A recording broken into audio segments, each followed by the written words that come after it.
Linda Larkin, the voice of Princess Jasmine, and you're watching PokeCollection. Is that right? That's fantastic. Okay. Welcome to New Zealand. I cannot believe that I'm sitting with such a legend like you here. A Disney legend as well. You've been awarded Disney Legend Award back in 2011. How does it feel being a Disney legend? It's cool. I feel like part of a really elite club, and it's really, I don't know, it's special to me. I feel like super honored to be part of it. Absolutely, and you've worked with some amazing legends out there as well. You must have been devastated by Robin Williams, by the way, and that couldn't have been the most easiest things to hear about. Where were you when that happened, and how are you doing now? I'll always be sad that he's gone. I was in Montreal when I found out. I was with my husband and our best friend, so I was with the two people in my life that I felt the most supported by, so I was grateful for that. But it was personally a very tough year for us already. We had lost two very close friends, and when Robin passed away, it was devastating for me on many levels. But we're lucky that we had him at all. Mm-hmm. Absolutely. And I feel so lucky that I get to work with him and know him a little bit. Yeah. And to be part of this classic film and be part of something that, you know, was really amazing for him, that's great. No, definitely. Mm-hmm. So can you tell us a bit about the journey that you made? So I've heard that you were up against quite a few, obviously, candidates for the voice of Princess Jasmine, which you obviously got in the end. Can you tell us a bit about the process of, you know, getting to that point? Yeah, it was everybody I knew was auditioning for this part, and it was a long process. I think maybe it took 4 or 5 months between my very first audition and when I finally got the job. And I always joke, my first audition, it was just me in a room with the casting director, and every audition it would be like less and less girls in the waiting room and more executives in the room. So it was just getting, you know, more higher stakes. Intimidating a bit. And yeah, I think so. Like, if I had known what it was going to become, I would have been way more intimidated. But because, you know, I was young, I was naive, I didn't really know what exactly it was that they were doing. It was really before that whole renaissance of Disney feature animation.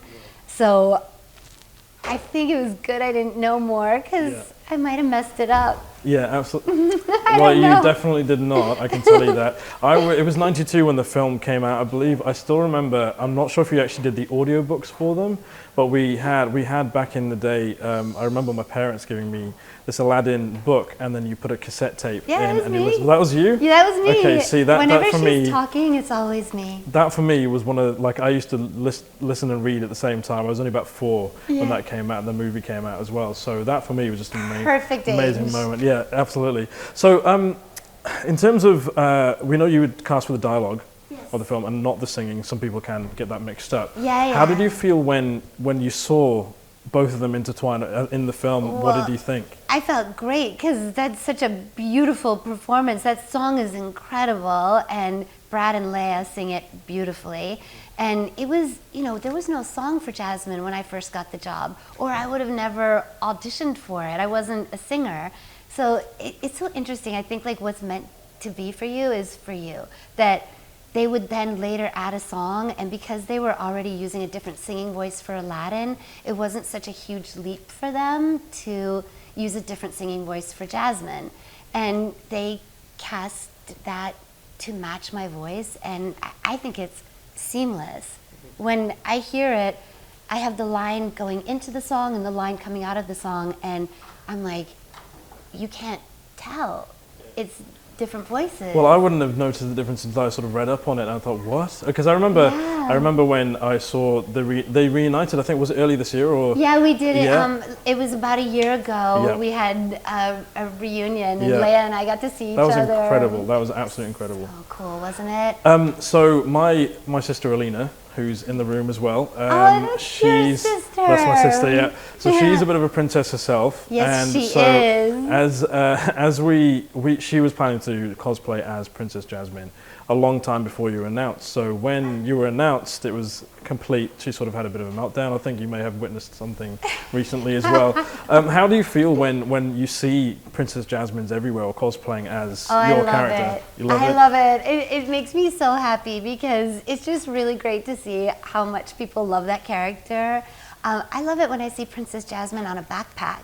And if I see a backpack with other princesses and not her, I'm like, hey, I feel like an advocate for Jasmine out in the world. Sure. So with Aladdin, the movie, when it came out, when did you know it was a thing? Because you did a few roles before then, but not too many by that point, is that right? No, I was just starting to work at that time. So I think I really knew it was something huge when we saw the work in progress screening at the Museum of Modern Art. They had an event there. It wasn't even completely finished. Some of the scenes were still pencil sketches, but I knew it was going to be huge from that moment. I mean, I knew it was special and fun and we were like having a great time doing it, but when I saw it coming together for the first time, I was like, oh, wow, hold on tight. Yeah. Fantastic. Okay, so where is it to next for Linda Larkin? I don't know. My life has always been like that where I could not possibly predict something like this in my life. Yeah. I didn't even know 6 months ago I'd be in New Zealand. Yeah. Like, is this your first visit? This is my first visit. You should come back again for sure. I'm definitely going to because there's a whole other island I haven't seen. I think 2 other islands. Neither have I. I've been here 13 years as well. I'm from the UK, so okay. I've still only seen a bit of the North Island, but not so much the South. But I've heard good things about that. Well, you have to go. I know, I do. Okay, so I know you've got to go soon, but some quick fire questions for you. Okay. Have you watched Pokemon before? Do you know of any Pokemon? Okay, I know it through my little cousins because they were obsessed with it. So I just like, I know all the little characters, but I don't really know the names much. Of them. Well, I was going to ask you, is there like a Pikachu? Yeah, if you were a Pokemon, what would you be? Would you be a? Well, who do you think I would be? Because you know it better than me, I bet. Are there like personalities? That's something I'm going to have to get back to you on. I don't know. Who's the most Jasmine-like Pokemon? I'd say Gardevoir. It's a very complicated name. Yeah, Gardevoir could be a good one. Gardevoir? Yeah. Gardevoir, yeah. It's like it's a grass sort of Pokemon. Oh, cool. Check. I'll send you a. Okay, send me that. Yeah, I will. Yeah.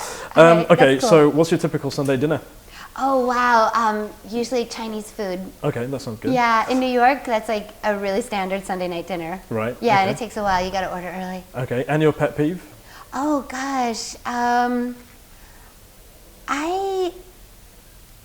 don't like mean people. Maybe that would be my pet peeve. Yeah. Okay, and your worst or most embarrassing moment in the recording booth?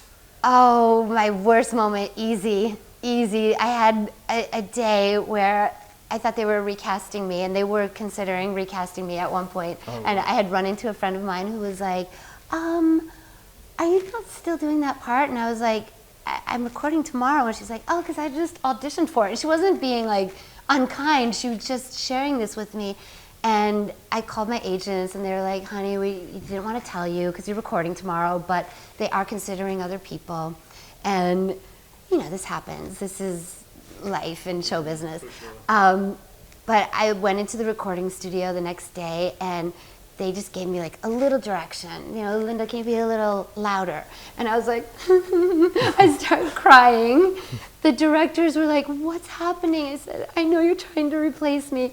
And they, true to their word, they kept me. But they told me that day, we're gonna win this battle. You are our princess. Don't listen to anybody else. Don't think about it. We're gonna win.